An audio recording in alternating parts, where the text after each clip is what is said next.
আজকে আমরা পিকে দে সরকারের বই থেকে ট্রান্সলেশন এবং প্রেসির যে এক্সারসাইজ পার্টগুলো আছে সেখান থেকে ট্রান্সলেশনের 79 এবং প্রেসির 33 দেখব এবং তার সাথে সাথে বাংলা দুটো সারাংশ দেখব এবং একটা রিপোর্ট দেখব। সেটা কি? সেটা হচ্ছে যে the problem of hawkers is increasing in lockdown, মানে লকডাউনের মধ্যে হকার্সদের যে প্রবলেম বাড়ছে সেটা নিয়ে আমরা একটা রিপোর্ট দেখব।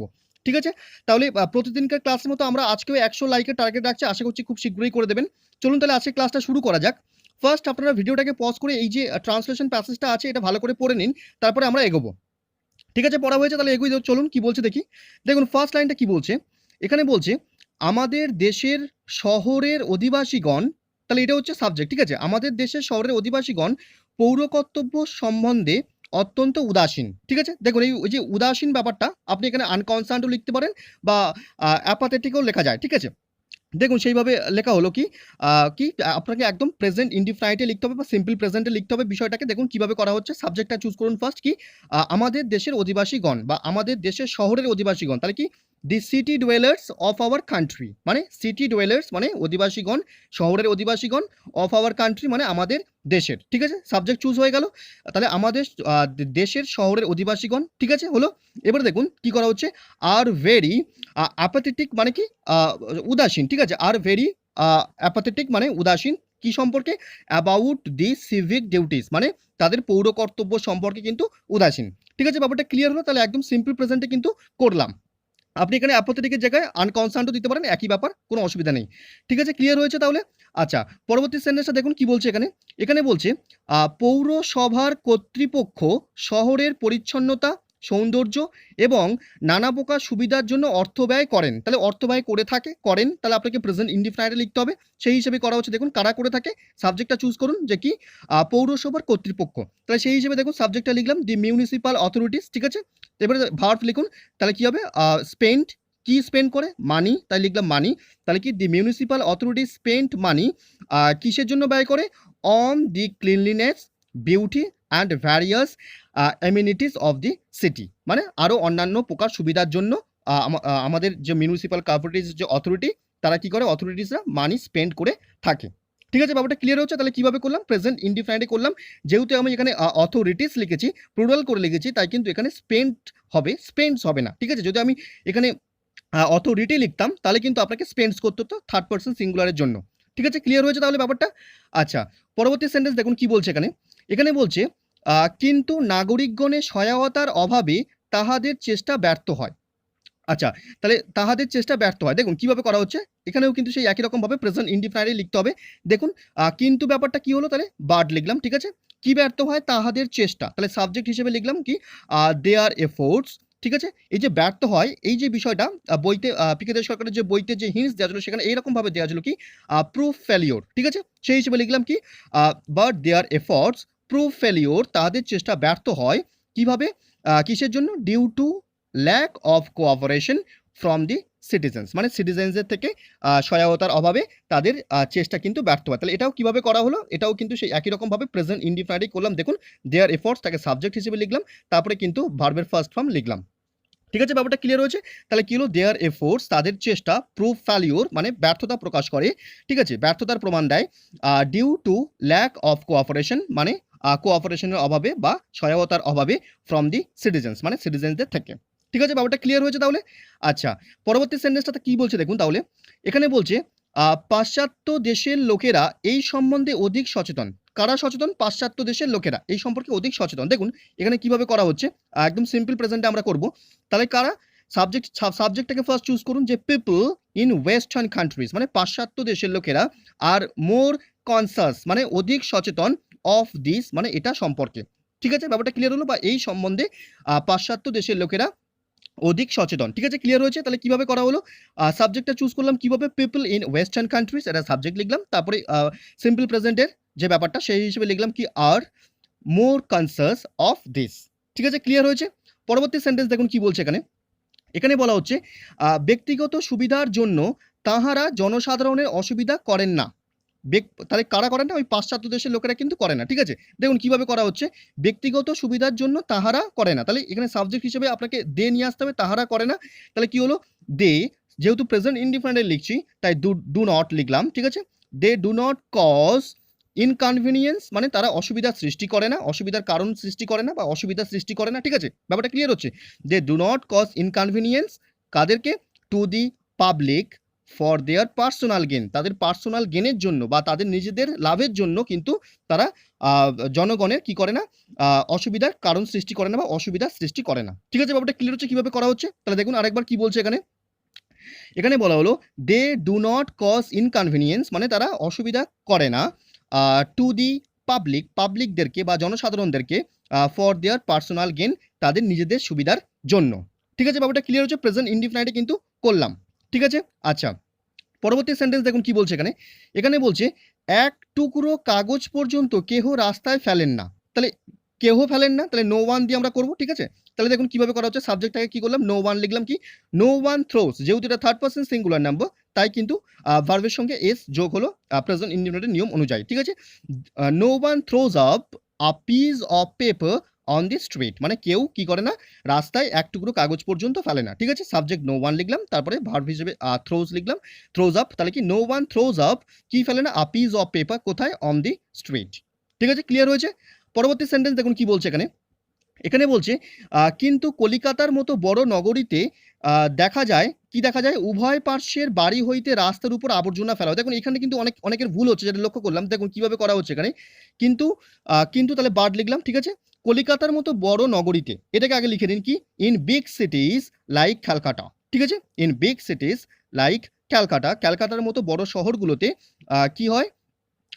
দেখুন এই যে রিফিউজ ব্যাপারটা লিখলাম কেন? কারণ গার্বেজও লিখতে পারেন, কোনো অসুবিধা নেই, কিন্তু রিফিউজ লেখা হলো ওখানে হিন্ট ছিল যেভাবে সেইভাবে লিখলাম। কি রিফিউজ ইজ ডাম্পড, প্যাসিভে লিখতে হচ্ছে, প্রেজেন্ট ইনডিফিনিটের প্যাসিভ।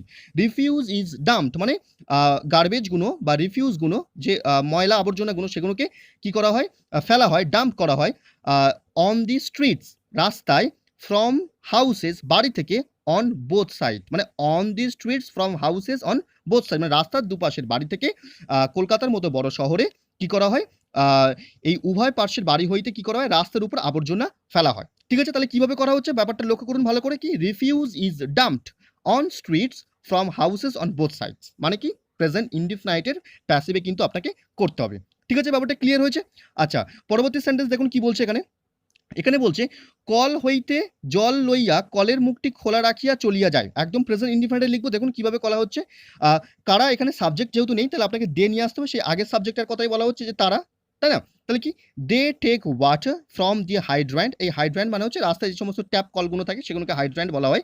তাহলে কি they take water from the hydrant and leave the tap open, ঠিক আছে? And leave the tap open. তাহলে দেখুন ভালো করে লক্ষ্য করুন, দে সাবজেক্ট হিসেবে ইউজ করলাম, তারপরে টেক ভার্বের ফার্স্ট ফর্ম লিখলাম অর্থাৎ প্রেজেন্ট ইনডিফিনিটে লিখলাম, তারপরে এই দেটাই কিন্তু রেফার হচ্ছে এই লিভে, ঠিক আছে? তাহলে কি they live the tap open, এটাও কিন্তু প্রেজেন্ট ইনডিফিনিটে লিখলাম, ঠিক আছে? ব্যাপারটা ক্লিয়ার হলো? তাহলে কিভাবে করা হলো? They take water from the hydrant, তারা মানে কল থেকে জল নেয়, কম্পাউন্ডে করছি আমি, কিন্তু এখানে পার্টিসিপেল করে করলাম না, এখানে কিন্তু পার্টিসিপেলও করা যায়, কোনো অসুবিধা নেই, আপনারা পার্টিসিপেল করেও করতে পারেন। তাহলে আমি কিন্তু কম্পাউন্ডে করলাম, they take water from hydrant and leave the tap open, ঠিক আছে? ব্যাপারটা ক্লিয়ার হয়েছে? আচ্ছা, পরবর্তী সেন্টেন্স দেখুন কি বলছে এখানে। এখানে বলছে ইহাতে যে কি পরিমাণ জল নষ্ট হয় সে কথা কেউ ভাবেন না, তাহলে সে কথা কেউ ভাবেন না। দেখুন তাহলে সেই কেউ ভাবেন না সেই আগেরটার মতো আসে। কি নো ওয়ান দিয়ে আমরা শুরু করব, নো ওয়ান থিংস, যেহেতু থার্ড পার্সন সিঙ্গুলার নাম্বার এখানে সাবজেক্টটা, তাই ভার্বের সঙ্গে এস যোগ হলো। তাহলে কি নো ওয়ান থিংস মানে কেউ ভাবেন না। কি ভাবেন না? এই যে কত পরিমাণ জল নষ্ট হচ্ছে, তাহলে how much water is wasted, কি করা হলো? প্যাসিভ করলাম, how much water is wasted for this, মানে এর জন্য কত পরিমাণ জল নষ্ট হচ্ছে এটা কিন্তু কেউ ভাবে না, ঠিক আছে? ব্যাপারটা ক্লিয়ার হয়েছে? তাহলে আমাদের এই যে ট্রান্সলেশন প্যাসেজটা এখানে আমরা কমপ্লিট করলাম। আপনাদের যদি এখনো মনে হয় যে প্রবলেম হচ্ছে, আপনারা ক্লাসটাকে ফার্স্ট থেকে দেখুন আরেকবার, দেখবেন ক্লিয়ার হয়ে যাচ্ছে, ঠিক আছে? ক্লিয়ার হয়েছে? আচ্ছা, আমরা তাহলে পরবর্তী আমাদের যে টাস্কটা ছিল দেখুন কি ছিল। এটা একটা প্রেসি ছিল, এটাকে ফার্স্ট আপনারা ভিডিওটাকে পজ করে ভালো করে পড়ে নিন, মানে বোঝার চেষ্টা করুন কি বলতে চাইছে, তারপরে আমরা মানেটা বুঝিয়ে দেওয়ার চেষ্টা করছি। দেখুন এখানে একটা গল্প বলেছে, দেখুন ভালো করে পড়ে দেখুন কি বলছে। When England was at war with France, মানে যখন ইংল্যান্ডের সঙ্গে ফ্রান্সের যুদ্ধ বেঁধেছিল, young English sailor was captured and put in prison after a time he succeeded in escaping from imprisonment, মানে কি বলতে চাইছে? বলতে চাইছে যে young English sailor was captured, তাকে ক্যাপচার করা হয় একজন ইংলিশ সেলারকে, নাবিককে, অ্যান্ড পুট ইন প্রিজন, তাকে জেলবন্দি করা হয়। আফটার আ টাইম, কিছু সময় পরে, হি সাকসিডেড ইন এসকেপিং, সে পালাতে সক্ষম হয়, ফ্রম ইমপ্রিজনমেন্ট মানে জেলবন্দি দশা থেকে, ঠিক আছে? And reaching the coast of Boulogne মানে বোলংয়ের যে উপকূল সেখানে সে পৌঁছতে সক্ষম হয়েছিল সেখান থেকে পালিয়ে, ঠিক আছে? তারপর দেখুন the young man longed very much to cross over the English channel to his home in England মানে সেই ইংলিশ যে চ্যানেল সেই ইংলিশ চ্যানেলটাকে ক্রস করার সে অনেক চেষ্টা করেছিল তার যে হোমল্যান্ড ইংল্যান্ড সেখানে কিন্তু পৌঁছানোর জন্য, but found no means of escape, কিন্তু কোনো রকম সে উপায় পালানোর সেখান থেকে উপায় পেল না, ঠিক আছে? অ্যাট লাস্ট অবশেষে ইন ওয়ান মর্নিং একদিন সকালবেলা হি স অ্যান এমটি কাস্ক একটা কিনা কাস্তি দেখতে পেলো সে, এমটি কাস্কি দেখতে পেলো সে, কাম ফ্লোটিং ফ্রম দি সি মানে সি থেকে ফ্লোটিং হয়ে আসছে টুয়ার্ডস দি শোর মানে তীরের দিকে, ঠিক আছে? তারপর দেখুন হি হিড ইট সে সেটাকে লুকিয়ে দিল ইন আ কেভ একটা গুহাতে অ্যান্ড ওয়ার্কড হার্ড এবং তাতে আরও মানে সেটা নিয়ে সে কঠোর পরিশ্রম করলো কি করার জন্য, at it till he made out of it a frail boat সেটা দিয়ে একটা যে কোনো রকমের একটা হালকা পোক্তা নৌকো বানানোর জন্য, ঠিক আছে? ক্লিয়ার হচ্ছে?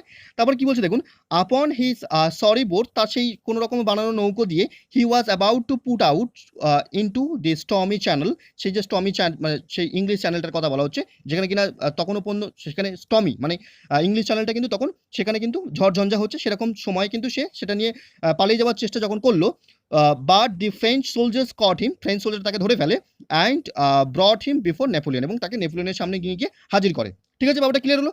তারপর কি বলছে দেখুন what makes you risk your life, কোন জিনিসটা তোমাকে এত জীবনে রিস্ক নিতে উদ্বুদ্ধ করছে, এটা কে জিজ্ঞেস করলো? নেপোলিয়ন জিজ্ঞেস করলো, ঠিক আছে?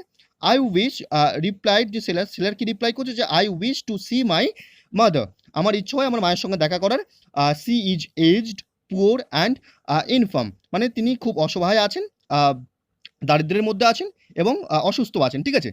তিনি বৃদ্ধা সেটাই বলা হচ্ছে। দি heart of Napoleon was touched মানে এই বিষয়টা কিন্তু নেপোলিয়নের হৃদয়কে স্পর্শ করে।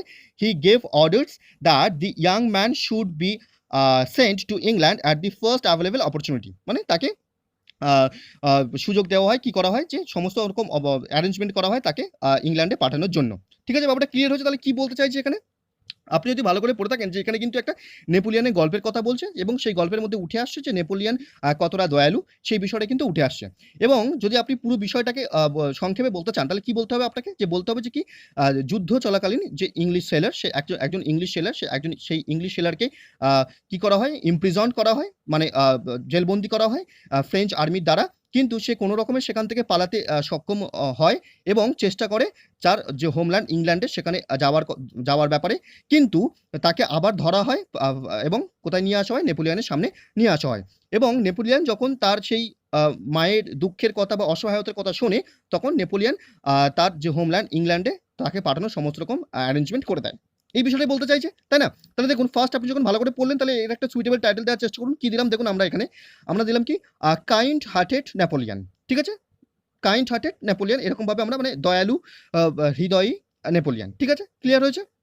দেখুন আমরা কিভাবে আনসারটা করছি, কি করলাম দেখুন এখানে করা হলো এরকম দেখুন কি বলছে ডিউরিং দি ওয়ার মানে ওয়ার চলাকালীন অ্যান ইংলিশ সেলার ওয়াজ ইমপ্রিজন্ড মানে একজন ইংলিশ সেলারকে জেলবন্দি করা হয় বাই দি ফ্রেঞ্চ আর্মির দ্বারা, বাট কিন্তু হি সামহাউ ম্যানেজড মানে সে কোনো রকমভাবে ম্যানেজ করেছিল টু এসকেপ ফ্রম দেয়ার সেখান থেকে পালিয়ে যাওয়া and try to go to his homeland এবং চেষ্টা করেছিল কোথায় যাওয়ার, তার হোমল্যান্ড ইংল্যান্ডে যাওয়ার চেষ্টা করেছিল, ঠিক আছে? ক্লিয়ার হলো? তারপর কি বলছে দেখুন বাট কিন্তু হি ওয়াজ কট এগেন তাকে আবার ধরা হয় অ্যান্ড ব্রড বিফোর নেপোলিয়ন এবং নেপোলিয়নের সামনে হাজির করা হয়, ঠিক আছে? ক্লিয়ার হলো?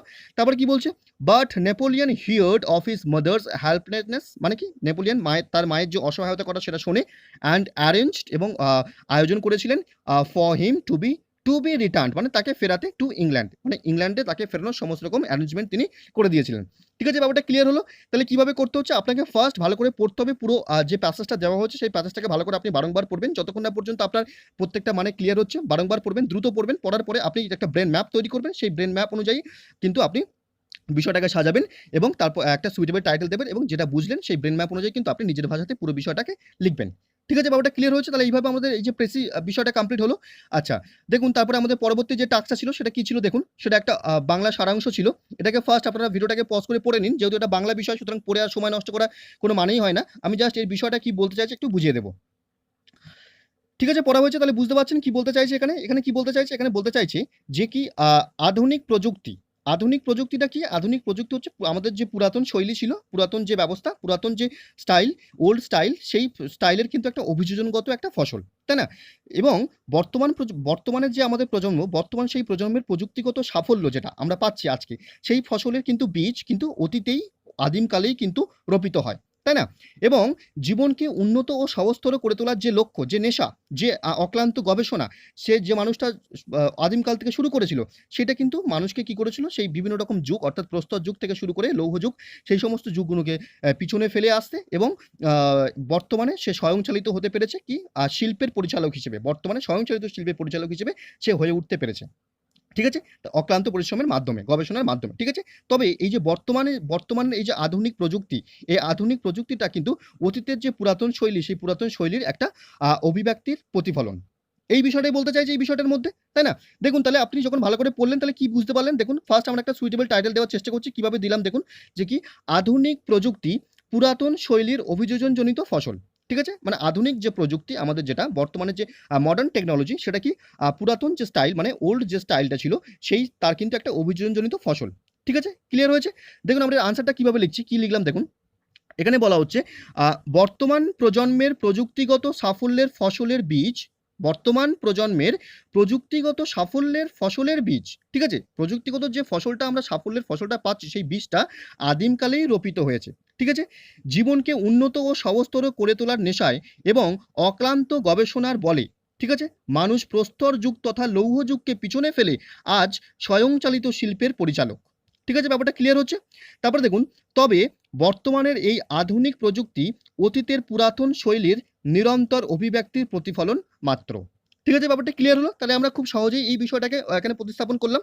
আপনারা চেষ্টা করছেন, অবশ্যই ঠিকঠাক হচ্ছে। কিন্তু যাদের এখনো পর্যন্ত সমস্যা হচ্ছে, তারা একই রকমভাবে যেরকমভাবে ইংলিশ প্রেসি করছে, সেরকমভাবেই বাংলা সারাংশ করুন, হয়ে যাবে।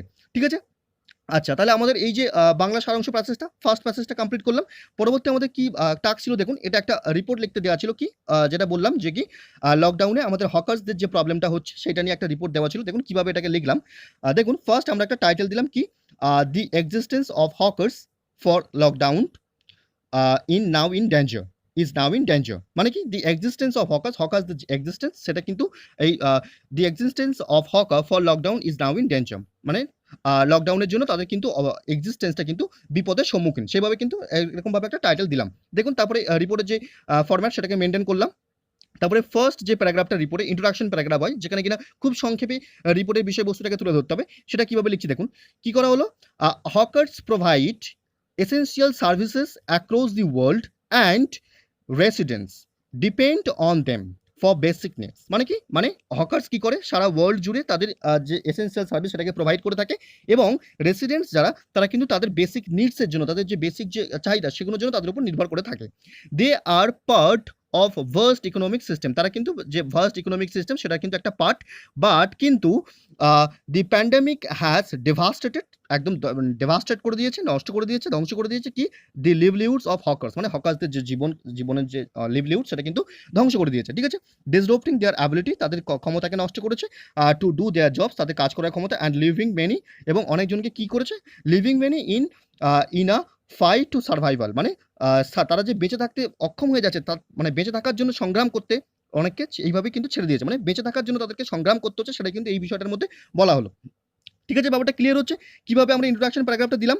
আচ্ছা, তাহলে আমাদের পরবর্তী যে মেন প্যারাগ্রাফ, মানে রিপোর্টের যে মেন বিষয়বস্তু, সেটা সেকেন্ড প্যারাগ্রাফে আমরা লিখবো। কিভাবে করা হচ্ছে দেখুন, এখানে বলা হচ্ছে the lockdown has shut down the largest segment of the self employed men and women who personify the under-exploited, ineffectively harnessed entrepreneurial spirit of India hawkers. তার মানে কি বিষয়টা বলতে চাইছি, এই যে লকডাউন, এই লকডাউন কি করছে, যারা স্বকর্মরত মানে সেলফ এমপ্লয়েড, যারা কিনা সব থেকে একটা সবচেয়ে বড় অংশ, এই যে বলছে না যে লার্জেস্ট সেগমেন্ট, মানে সব থেকে যেটা বড় অংশ, যার মধ্যে পুরুষ মহিলা সব সারা ভারতের মানুষ, মানে যারা কিনা নিম্নবিত্ত শ্রেণীর মানুষ, তারা কিনা অকার্যকরভাবে ক্ষতিগ্রস্ত হচ্ছে, কিন্তু তাদের উদ্যোগী যে চেতনা, সেই চেতনা কাদের, যারা কিনা হকার, তাদের সেই চেতনাটা কিন্তু প্রতিবিম্বিত হচ্ছে এখানে। সেটা কিন্তু বলতে চাইছে যে তারা কিনা একদম শাটডাউন হয়ে গেছে, এই লকডাউন কিন্তু তাদেরকে একদম শাটডাউন করে দিয়েছে, সেটাই বলতে চাইলো এখানে। ঠিক আছে? ব্যাপারটা বোঝা গেল কি বলছে তাহলে। আচ্ছা, তারপর দেখুন কি বলছে, the national federation of hawkers counts 10 crore people engaged in the business of selling on the streets, মানে কি বিষয়টা বলা হচ্ছে কি ন্যাশনাল ফেডারেশন হকার্সটা কি কাউন্ট করেছে যে 10 crore পিপল তারা কিনা এনগেজ থাকে এই বিজনেসে, ঠিক আছে, স্ট্রিটে সেলিং করতে। আর কোথায়? In metros and in small towns, in rural hubs across India, ঠিক আছে, কোথায় কোথায় তারা কি কি করে সেটা বলা হলো। তারপর দেখুন কি বলছে, another estimated 70 to 80 lakh vendors, তারা কি করে, হু সোল্ড এভরিথিং, তারা সমস্ত কিছু বিক্রি করে কি মানে কি বিক্রি করে সেটা বলা হচ্ছে, from food to flash lights, ঠিক আছে, মানে ফুডও বিক্রি করে, ফ্ল্যাশ লাইট বিক্রি করে, মানে ফুড থেকে শুরু করে ফ্ল্যাশ লাইট সমস্ত যারা এই সমস্ত বিক্রি করে 70 থেকে 80 লাখ ভেন্ডর, তারা কি বলছে, অন দি 20,000 লং ডিস্টেন্স, মানে রেলের যে পথটা সেটাই বলা হলো যে 20,000 লং ডিস্টেন্স তারা ভ্রমণ করে এগুলো করে। অ্যান্ড সাব আরবান ট্রেনস, মানে sub urban trains across India, মানে শহরতলিতে তারা ট্রেনে ঘুরে ঘুরে এগুলো বিক্রি করে থাকে। ইন্ডিয়া হাফ ইভাপোরেটেড, মানে তাদের কিন্তু আর খুঁজে পাওয়া যাচ্ছে না, তারা কিন্তু ইভাপোরেটেড হয়ে গেছে, এই হকার্সদের কথা কিন্তু বলা হচ্ছে, ঠিক আছে। কারণ কি? কারণ because the trains are no longer playing বা নো লঙ্গার রানিং, ঠিক আছে, কারণ ট্রেন এখন আর চলছে না, সেই কারণে কিন্তু এই বিষয়টা হলো, ঠিক আছে, ক্লিয়ার হচ্ছে। তারপর দেখুন কি বলা হচ্ছে, দি লিডার্স অফ দি অর্গানাইজেশন, মানে অর্গানাইজেশনের যে লিডার্সরা আছে, যে সমস্ত লিডার্সরা আর অ্যাপ্রিহেন্সিভ দ্যাট, মানে তারা এটা নিয়ে উদ্বেগ প্রকাশ করেছে যে ইফ দি সিচুয়েশন কন্টিনিউ, যদি এই সিচুয়েশন কন্টিনিউ করতে থাকে, hawkers may be at risk of starvation, মানে স্টারভেশনের মতো রিস্কেও তারা পড়তে পারে, ঠিক আছে। According to general secretary of hawkers association, মানে হকার্স অ্যাসোসিয়েশনের যে জেনারেল সেক্রেটারি, তার মত অনুযায়ী দি হকার্স ডেসপারেশন অ্যান্ড হার্ডশিপ, তাদের যে দুঃখ কষ্ট সেটা মে কম্পেল দেম, তাদেরকে বাধ্য করতে পারে to take law in their own hands, তাদের মানে নিজের হাতে আইন তুলে নিতে কিন্তু বাধ্য করতে পারে, এরকমটা কিন্তু বলা হলো।